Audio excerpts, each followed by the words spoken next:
Umaga po mga katambay. Medyo ah, nalulungkot ako sa balita at saka sa aking mga naranasan. Alam ko may iba sa inyo na bago lang sa fastorme.com at ito pa naabutan kayo kung saan nagloloko yung website ng mining website na fastorme.com. Uh, Nahihirapan po tayong ma-reach ang fastorme.com kahit anong reload natin dyan, hindi tayo makapasok kasi base po sa Cloudflare kung saan sinabi nila na itong website na ito ay naka-turn off, meaning pinatay nila yung website at hindi nila ino-online back ulit. I don't know kung gusto nilang manloko ng mga tao kasi dumadami yung mga patronizer nila kasi sa bilis ba naman ng investment mo at kikita araw-araw, talagang mapapaisip sila na kung kumikita rin ba sila or talagang nag-i-scam sila or medyo sabihin na sana natin na sana binabago lang nila yung website or baka may nilabag silang protocol sa Cloudflare. Ano po ba ang Cloudflare? Ang Cloudflare po ay isang kumpanya, American Web Infrastructure, kung saan ang isang website po ay kailangan ng isang proxy server. Dahil bago ka maging isang website po, kailangan maipasa mo lahat ng mga certificates kung saan libre nila itong makukuha sa Cloudflare. Kasi ang Cloudflare po, sila po yung dahilan kaya pwede tayong pumunta sa certain website at hindi ma-spam or ma-malware na tatawagin ng isang website nang dahil sa Cloudflare kasi secured lahat ng information mo sa Cloudflare, even your Bitcoin wallet or any information na to avoid phishing sa iyo pong account. Kaya kailangan po nila ng certificate or a certain proxy like for Stormy para gumana ang website na ito at hindi makonsidera na isang phishing site. So, ngayon, pag itatry nating buksan ang fastorme.com, ang Cloudflare nagre-react, nare-receive nyo 525 error handshake kasi yung certain site na yon ay medyo nagka-full strict compliance sila. In-offline nila yung website nila at the same time yung proxy server na Cloudflare hindi makakonect sa kanila. Kasi kailangan pa kasing dumaan sa Cloudflare bago tayo makakonect sa kanila kasi to secure your account information po. Kaya ganun po yung nangyari. Pasensya na, may mga aso sa labas. Ganun po yung mga nangyari po. Bakit hindi tayo makakonect? Kaya nga, lagi kong sinasabi sa inyo na pag nag-invest kayo dito, risk nyo po yun.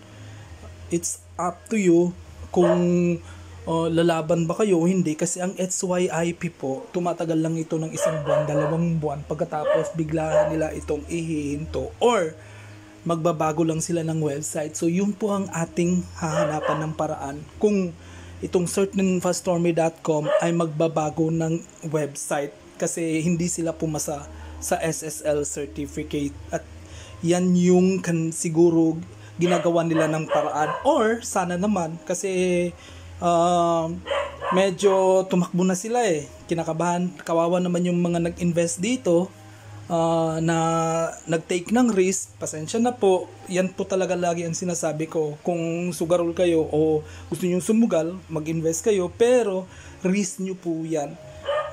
Kung matatalo kayo pag tinakbuhan kayo ng isang mining app.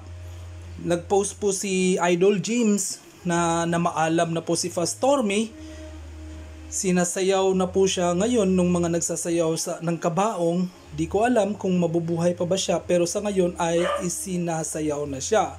Siguro na COVID na rin tong si Fastorme. So paalam aking mahal na Fastorme. Yan, nakatulong naman ang Fastorme sa mga nagkaroon nito nung bago pa siya. Nakatulong siya, pero yung mga SYIP guys, mining website, tumatagal lang talaga ng 2 buwan, 1 buwan. Abangan na lang daw mga tol, baka merong epic comeback, hindi natin alam. Pa-late game lang baka sakali. So, nag-aabang pa rin ako. Minessage ko sila guys. Minessage ko sila mismo sa support at faststormy.com. Ito po yun, oh. Hindi pa sila nagre-respond. Usually po, pag nagwi-withdraw ako dito, nagre-respond yan sila. Mga 4 to 5 hours. Pero kagabi minessage ko sila, hindi sila nagre-respond. So, hoping to resolve this issue as soon as possible. Kasi maraming natatamaan eh. Worldwide. Dahil sa, sino ba naman ang ayaw sa faststormy.com? Ang bilis ng kitaan. Kaso, maraming natamaan eh. Sana hindi siya scam. Sana yung certificates na sinasabi ko na SSL certificates, sana pupuntahan nila yung Cloudflare at i-renew nila yung certificates. Kasi may trust issue sila sa Cloudflare eh. Kaya ganun yung nangyari. Hindi sila makakonect. Kasi pag nakita nyo yung website kaya na HTTPS, secured yan. Pero pag walang S, yung HTTP, hindi po yan secured. So, yun yung certificates na hindi sila pumasa. Kasi parang yung Cloudflare, nung pumunta sa website nila, binabago nila yung HTTPS.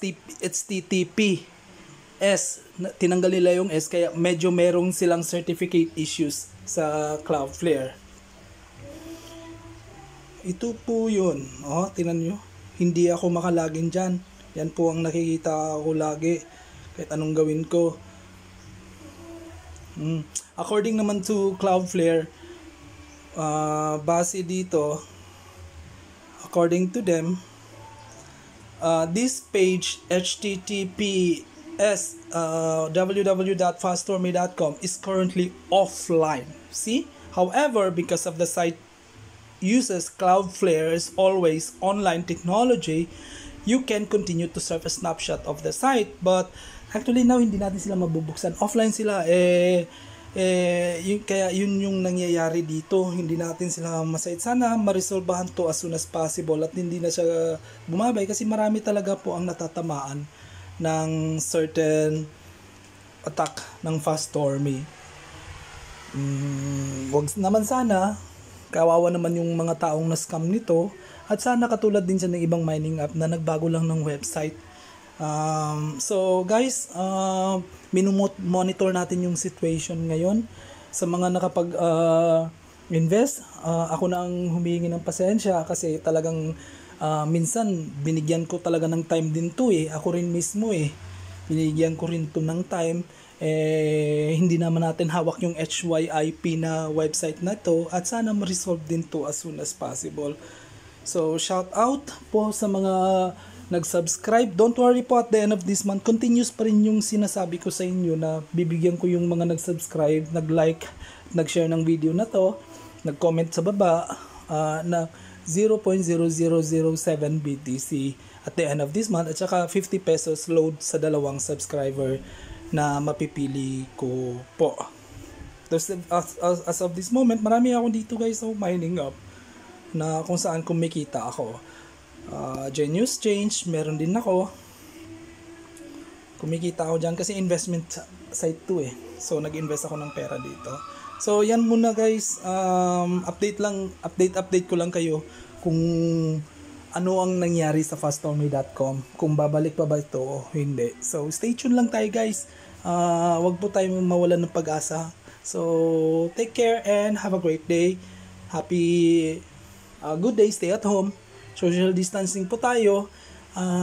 Sunod-sunod na lang po tayo sa protocol ng gobyerno para po maiwasan na magkasakit. Have a great day. God bless.